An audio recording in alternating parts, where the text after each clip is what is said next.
निरंतर मैं भी उसकी तैयारियों में लगा हुआ हूँ, दुष्यंत भी लगा हुआ है, दूसरे पार्टी के लोग भी लगे हुए हैं और पूरी तैयारी हमारी उसकी है। तो 2018 में जिस तरह से उत्साह था, 10 महीनों में ही कार्यकर्ताओं में इतना जोश था कि सरकार में भागीदारी मिल गई, तो क्या 8 साल बाद भी आज कार्यकर्ताओं में उतना जोश है? एक सरकार का अभी एक फरमान आया है, जिस ट्रैक्टर को चौधरी देवीलाल जी ने किसान का गड्ढा घोषित किया था, उसके ऊपर सीधा 10 गुना टैक्स कर दिया गया। रजिस्ट्रेशन की फीस भी बढ़ाई गई है, दूसरे टैक्स भी लगाए गए हैं। आज भी लाखों एकड़ जमीन पे पानी खड़ा है जिसमें बुआई नहीं होगी। ये कहते हैं हम 24 फसलें एमएसपी प्राइस पर खरीदेंगे, पर 24 क्या, मुझे एक का उदाहरण दे करके बता दे कि एक भी फसल हरियाणा प्रदेश में एमएसपी प्राइस पे बिक रही है। ये जो अभी इन दिनों पैडी स्कैम हुआ, सरकार ने खुद माना, कुछ लोगों पे एफआईआर हुई, 15 लोगों को अंदर कर दिया गया, लेकिन सरकार की आंखों तले सरेआम सरकार खुद कराने वाली है। एक्शन कौन ले? मुख्यमंत्री खुद इन्वॉल्व है इस घोटाले में। हमने जो गलतियां हमारे से हुई उसका खामियाजा हमने भुगता। ये वोट चोरी का सिलसिला शुरू किसने किया था? कांग्रेस पार्टी ने ही शुरू किया था। और ऐसी परिस्थितियों में भूपेंद्र हुड्डा ने अपने बागी कैंडिडेट खड़े करके कांग्रेस को हरवाने का काम किया।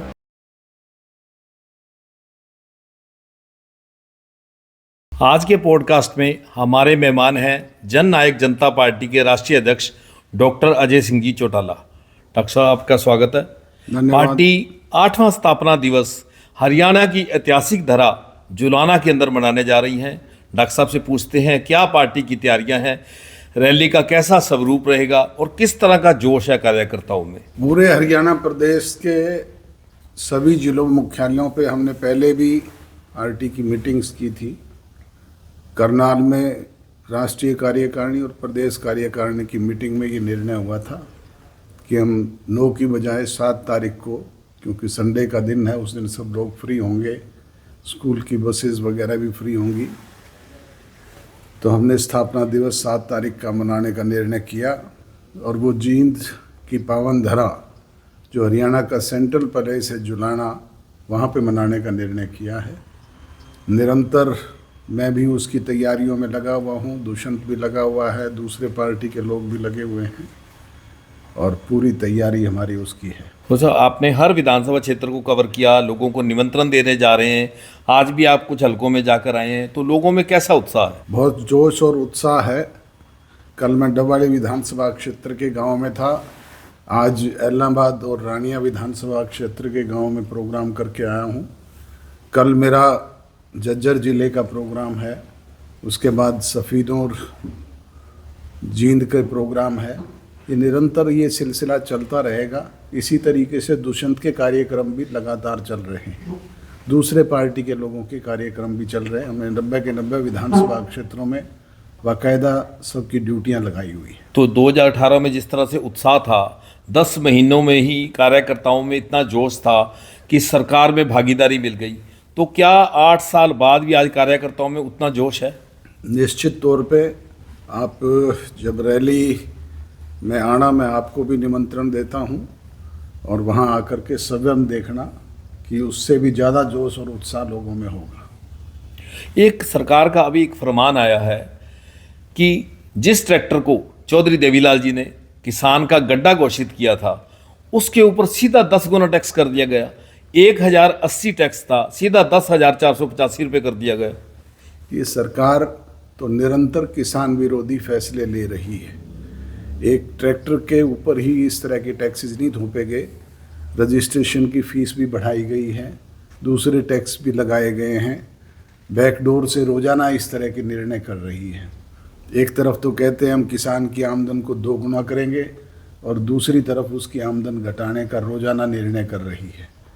किसान ने जो फसल 6 महीने कड़ी मेहनत करके अपनी पकाई थी, वो ज़्यादा बरसात की वजह से ख़राब हो गई। आज भी लाखों एकड़ ज़मीन पे पानी खड़ा है जिसमें बुआई नहीं होगी।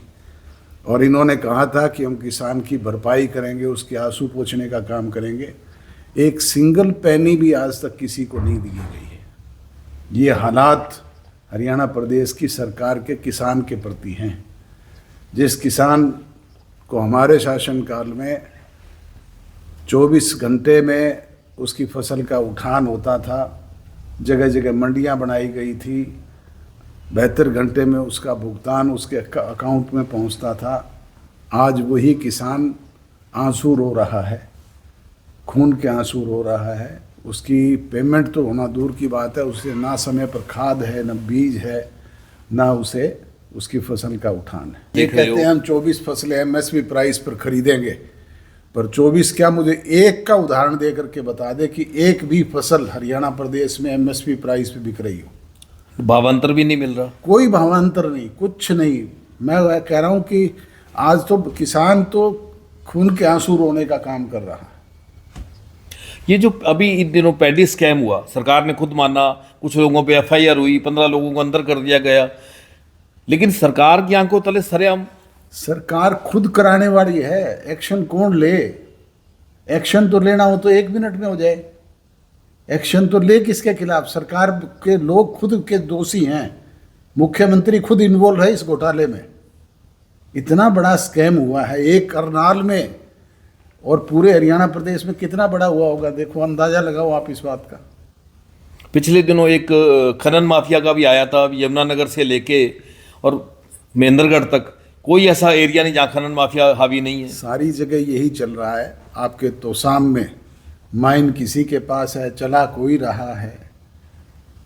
ये हालात प्रदेश की सरकार के हैं। ये तो दोनों हाथों से आज प्रदेश को लूटने का काम कर रहे हैं। एक अभी सरकार ने एक और निर्णय लिया पेपरलेस रजिस्ट्री करने का, उसको आप किस तरह देखते हैं? कहाँ पेपरलेस रजिस्ट्रियाँ हो रही है? सब जगह इनका सिस्टम फेल है। मैं भी कल अपनी एक रजिस्ट्री करवा के आया हूँ डोबाड़ी। 4 महीने से निरंतर उसके लिए परेशान हो रहा था। कभी इनके सर्वर डाउन हो जाता है, कभी इनके टोकन नहीं अलॉट होता है, कभी कुछ नहीं होता है। ये इस तरीके से लोगों को तरह तरह से परेशान करने का काम तो करते हैं। तो चौटाला साहब, आप जैसा वीआईपी आदमी को इतना मुश्किल हुई है तो आम आदमी का क्या होगा? मैं बता रहा हूँ, 4 महीने से कल रजिस्ट्री हुई है मेरी। 10 महीनों की मेहनत ने आपकी पार्टी को सरकार में भागीदारी दे दी। आप कह रहे हैं अब कार्यकर्ताओं में पूरा जोश है, तो 2029 का चुनाव किस तरह दिखते हैं? क्या रोड मैप है? ऐसा है, उतार चढ़ाव तो जीवन के पहलू हैं और ये चलते रहते हैं। हमने बहुत बुरे से बुरे समय देखे हैं और अच्छे से अच्छे भी देखे हैं।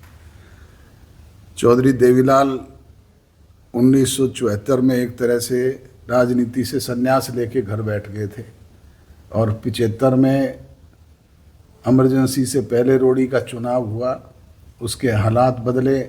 77 में किस तरह की स्थिति आई, उसके बाद 82 में क्या हुआ, 87 में क्या हुआ, सारी घटनाक्रम आपके सामने है।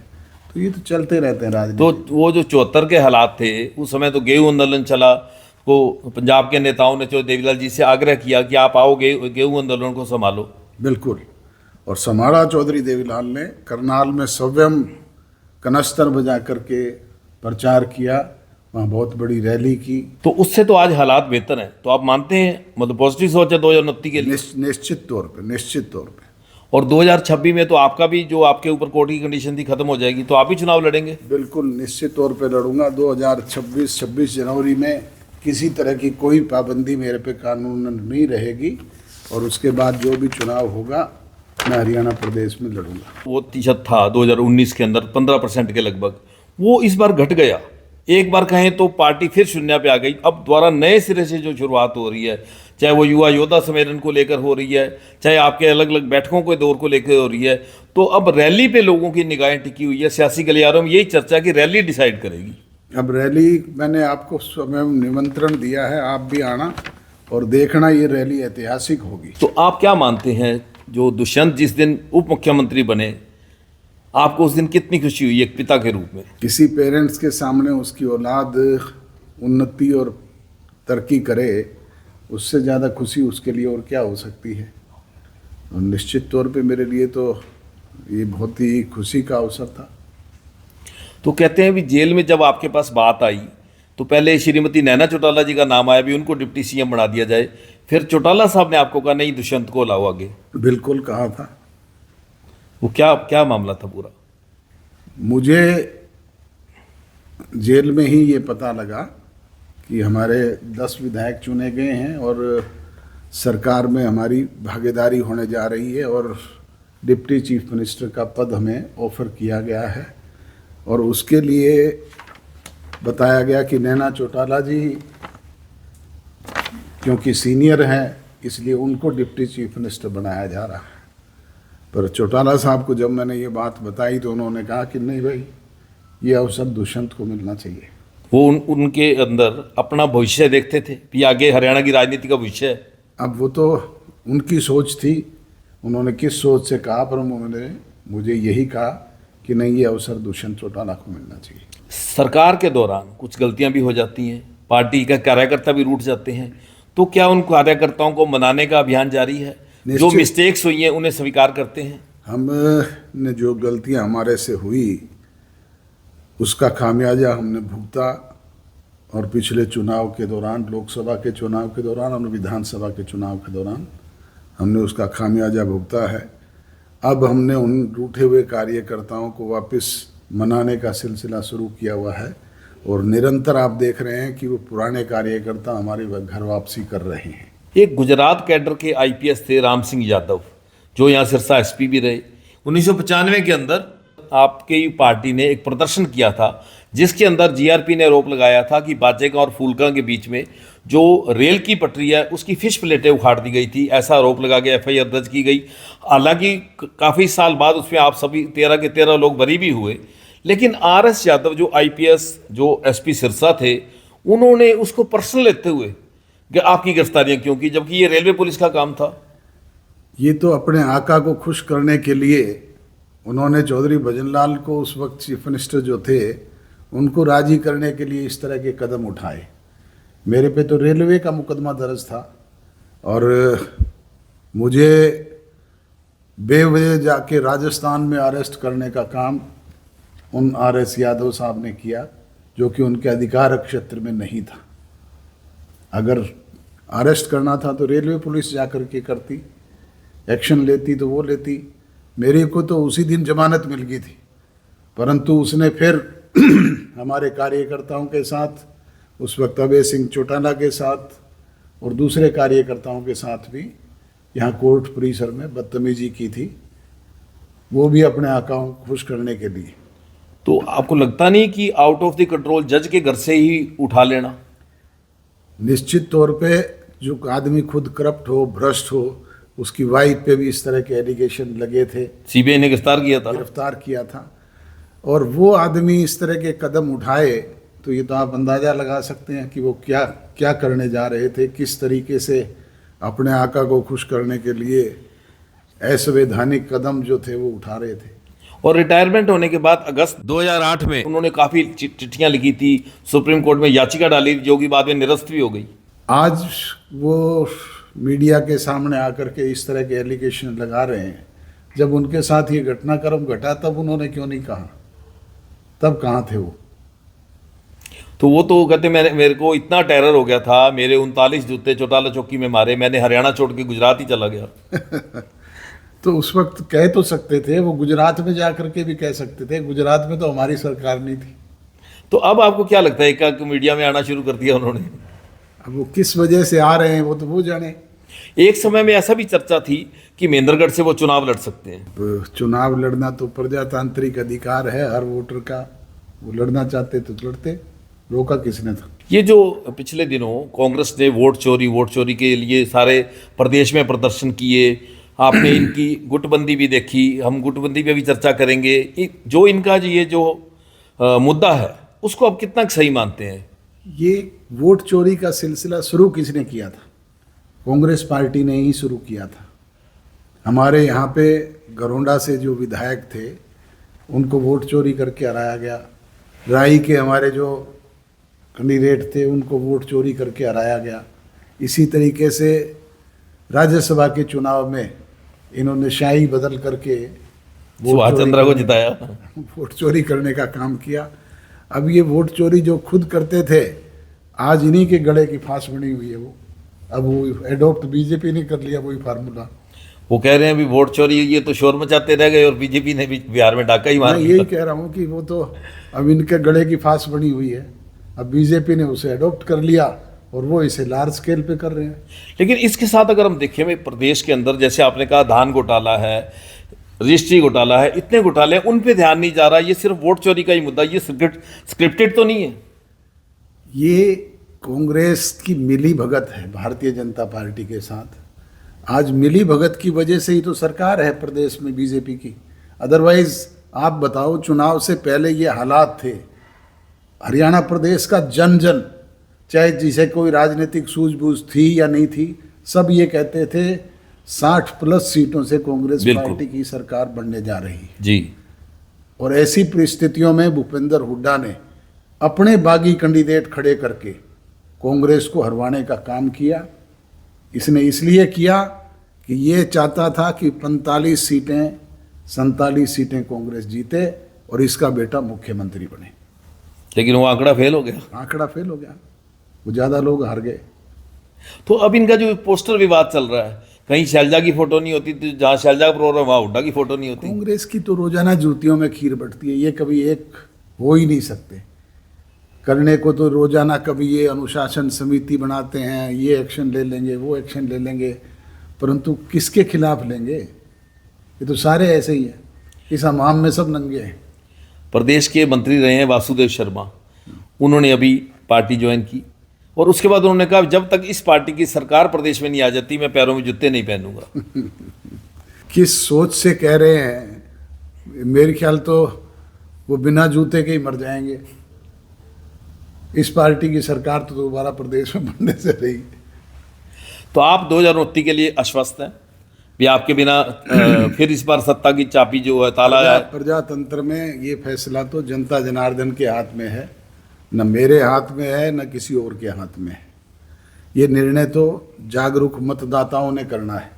हमारा काम है निरंतर लोगों के बीच में जाएं, सरकार की बेकायदगियों को उजागर करें, अपनी पार्टी के नीति कार्यक्रम और प्रोग्राम लेकर के जाएं, चौधरी देवीलाल की पॉलिसीज़ और प्रोग्राम को लेकर के जाएं, और उस काम को हम निरंतर कर रहे हैं और बखूबी कर रहे हैं। उसके रिजल्ट भी बहुत बेहतर हमें देखने को मिल रहे हैं। जो सब अक्सर देखा है, जब पॉलिटिकल पार्टियां हार जाती हैं तो एक बार घर बैठ जाती हैं, तो आखिरी साल में फिर दोबारा आती हैं। तो आपने पहले दिन से ही दोबारा मैदान में। हम तो एक दिन भी घर नहीं बैठे, निरंतर फील्ड में हैं, फील्ड के आदमी हैं, और चौधरी देवीलाल जी से यही सीखा है और निरंतर उस पर काम कर रहे हैं।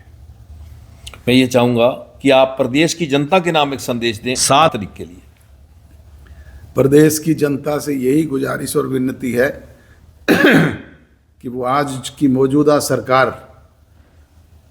आज प्रदेश में भारतीय जनता पार्टी की सरकार है, साल भर से ज़्यादा इन्हें हो गया है। आज प्रधानमंत्री भी 1 साल की सरकार की उपलब्धियों के गुणगान कुरुक्षेत्र की पावन धरा पर करके गए हैं जी। जबकि प्रदेश में आज जंगल का राज है, कानून व्यवस्था का जनाजा निकला हुआ है। आए दिन आप अखबार की सुर्खियां उठा करके देख ले, मैं तो रोजाना 5 अखबार पढ़ता हूं और 5 की यही पोजीशन है। अपहरण, बलात्कार, लूटपाट, डकैती, आगजनी, मर्डर, फिरौती जैसी घटनाएं प्रमुखता से हमें देखने को मिलती है। फेल है। प्रदेश में ही नहीं, विदेशों में बैठे हुए गुंडा किस्म के लोग जो हैं वो टेलीफोनिकली यहाँ के चुने हुए प्रतिनिधियों को, यहाँ के इंडस्ट्रियलिस्ट को, यहाँ के बिल्डर्स को, यहाँ के शराब के ठेकेदारों को रोजाना टेलीफोन करके बड़ी बड़ी फिरौतियाँ वसूल करने का काम करते हैं। प्रदेश का मुखिया कहता है हमने उनको सिक्योरिटी प्रोवाइड करवा दी। अरे भाई, उनको तो सिक्योरिटी प्रोवाइड करवा दी, आम जनता की कहाँ सुरक्षा है? कोई है क्या सुरक्षा किसी की? आज ये हालात प्रदेश के हैं। आज प्रदेश का जन जन दुखी और परेशान है, चाहे वो किसान है, मजदूर है, कर्मचारी है, व्यापारी है, छात्र है, शिक्षक है, कोई भी वर्ग इस सरकार से संतुष्ट नहीं है। इन्होंने चुनाव से पहले अनेक तरह के वायदे तो प्रदेश के किसानों से किए थे, चुनाव के बाद अनेक तरह के वायदे और लोगों से किए थे। किसी भी एक वायदे को आज तक इन्होंने पूरा करने का काम नहीं किया, एक को भी अमली जामा पहनाने का काम नहीं किया। निरंतर झूठ बोल करके लोगों को गुमराह करने का काम कर रहे हैं। 7 तारीख को ये सारी बेकायदियों का पूरा खुलासा करेंगे। निश्चित तौर पे एक एक चीज़ इस सरकार के 1 साल की जो कारगुजारियां हैं उसका कच्चा चिट्ठा हम वहाँ पर खोलने का काम करेंगे कि किस तरीके से आज ये प्रदेश को दोनों हाथों से लूटने का काम कर रहे हैं। तो खट्टर सरकार में और नायब सिंह सैनी की सरकार में क्या फ़र्क दिखते हैं? सरकार खट्टर की है नायब सिंह सैनी की सरकार है ही नहीं, ये तो डम्मी है। सरकार तो खुल्लर चलाते हैं या खट्टर चलाते हैं। आज सरकार ब्यूरोक्रेट में तो खुल्लर चला रहे हैं जी, और दिल्ली में बैठ करके खट्टर चला रहे हैं। ये तो खुद कहता है चीफ मिनिस्टर, इसने तो खुद ने इन्हीं की पार्टी के जो सहयोगी थे उनके सामने कहा कि मेरे कहने से तो चपड़ासी का ट्रांसफर भी नहीं होता। बिल्कुल इसी बात को मैं आगे बढ़ाऊंगा। जैसे ओपी सिंह नए डीजीपी आए, उन्होंने कहा कि हम गैंगस्टर नहीं रहने देंगे। पिछले दिनों एक हिसार में गैंगस्टर पकड़ा और उसको सड़कों में, जो हिसार की सड़कों पे बेड़ियां डालकर घुमाया गया। आपको लगता है इससे ये मामला बढ़ेगा? बेड़ियां डाल करके घुमाओ, बेड़ियां डाल करके, हथकड़ियां डाल करके अमेरिका से ले आओ, उस चीज़ से क्या फर्क पड़ने वाला है? कितने ऐसे गैंगस्टर हैं जो विदेशों में बैठे हैं जी, और रोजाना थ्रेट करके फिरौतियां वसूल करने का काम कर रहे हैं। कितने ऐसे लोगों को इन्होंने पकड़ा है, कितने ऐसे लोगों को इन्होंने सजा देने का काम किया है? कोई है इनके पास रिकॉर्ड? कुछ नहीं। ये कहते हैं जो बुलेट चलाते हैं, थार चलाते हैं, वो गुंडा किस्म के लोग हैं। ये काम तो फिर दिल्ली, हरियाणा प्रदेश की पुलिस करती है। इसका मतलब सरकार को पूरी तरह फेलियर मानते हैं। निश्चित तौर पे हर मोर्चे पर फेलियर। तो ये थे डॉक्टर अजय सिंह चौटाला, जिन्होंने सरकार की कारगुजारियों का जहां खुलासा किया, वहीं अपनी पार्टी के स्थापना दिवस को लेकर लोगों को निमंत्रण दिया, आगे होने वाले कार्यक्रम का ब्यौरा दिया। डॉक्टर साहब, आपका बहुत बहुत धन्यवाद। Thank you sir.